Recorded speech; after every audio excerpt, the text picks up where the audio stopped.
Here we go. The Las Vegas Raiders currently have $77 million in effective cap space. Draft picks that the Raiders are slated to have 10 in total, but seven of them are on day three. So a lot of picks later on in the draft. Current roster, current things to deal with for the Raiders.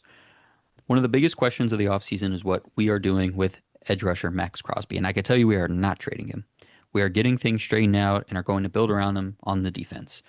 We're also on offense going to move Jackson Powers Johnson to center full time. He's a player we believe in and want to put him in his best position to be successful. We are also interested in bringing back some of our own free agents at the right price. Guard Dylan Parham, linebacker Landon Roberts, edge rusher Malcolm Kuntz, and cornerback Eric Stokes. None of those guys should be breaking the bank. Roberts should be of that minimum. Stokes, Kuntz should be guys that are like in the sub $7 million range. Parham, sub $10 million range, I assume. Free agency. Assuming we do all that, let's say we keep those guys, we keep Max Crosby, assuming all that happens. Our biggest needs are at wide receiver, right guard, right tackle, edge rusher, defensive tackle, cornerback, and safety. Right guard, we're going to address in-house for 2026. Clint Kubiak covered that specific spot up for Seattle last year on his way to a Super Bowl. So, a la Jordan Meredith. So we'll let Jordan Meredith, Caleb Rogers, DJ Glaze, and Charles Grant battle it out for that spot in camp. We're going to make two big plays in free agency at wide receiver and edge rusher. Romeo Dubs, Alec Pierce, Wandale Robinson, Jalen Phillips. Those four guys we're going to go after hard, try to get one of those receivers, try to get Phillips.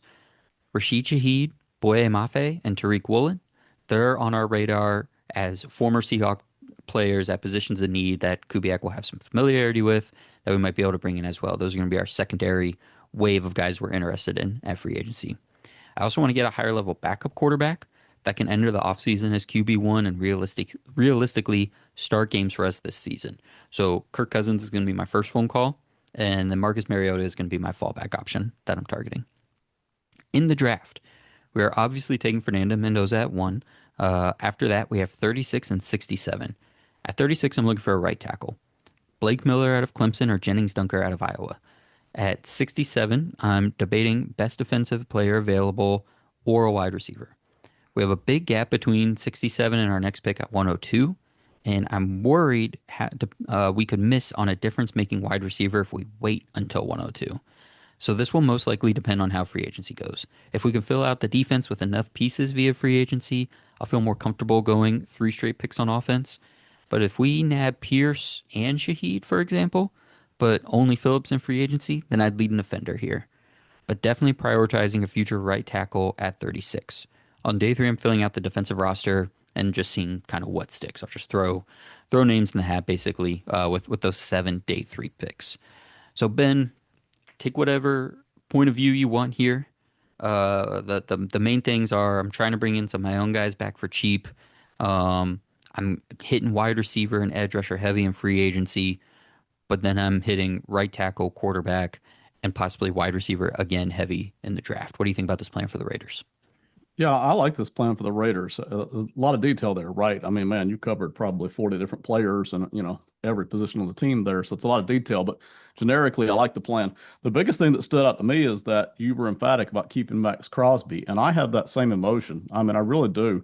You know, I'm one of the leaders. I'm probably at the highest end of the spectrum of trade a guy so you can get a lot for him. But I really only want to do that when I can tell that he is starting to get to the end of his career, and I don't want to pay him a bunch of money when he's lost a step. So I'd rather trade him a year before he loses a step. That does not appear to be the case with Max Crosby. As far as I can tell, this guy looks like he's got another 3 or 4 top seasons in him. And when's the last time you had a guy that was this in love with the Raiders? And it, it's been rough for the franchise for decades now, right? So, as far as I'm concerned, if there's a problem between the franchise and Crosby, then the problem was with the franchise, and the franchise needs to correct itself. And I realize that you could cash Crosby in for quite a bit, right? But this guy is so good. He is so committed. He makes the rest of the defense better, and he's just perfect for the Raiders. So yeah, there's no way I'm letting this guy go. If things have disintegrated and gotten bad, then I'm gonna go have a man-to-man talk with him and tell him I'm sorry. we're gonna fix this, all right? This is not, one of those instances where the player is a bit of a problem or a headache or anything. I mean, nothing like that. So, yeah, for all those reasons, I'm absolutely keeping Max Crosby, and we're gonna keep building with the other assets that we have. But that was the one thing that really stood out right there, right off the bat. And Crosby is, what is he? I think he's 29 right now. And he's got a great contract for multiple years. So it's not like this is the last chance he's going to be able to be traded, right? If you're thinking about it from that point of view. I just take the lesson that the Commanders taught us 2 years ago, the Patriots just taught us this year, even the Bears taught us this year.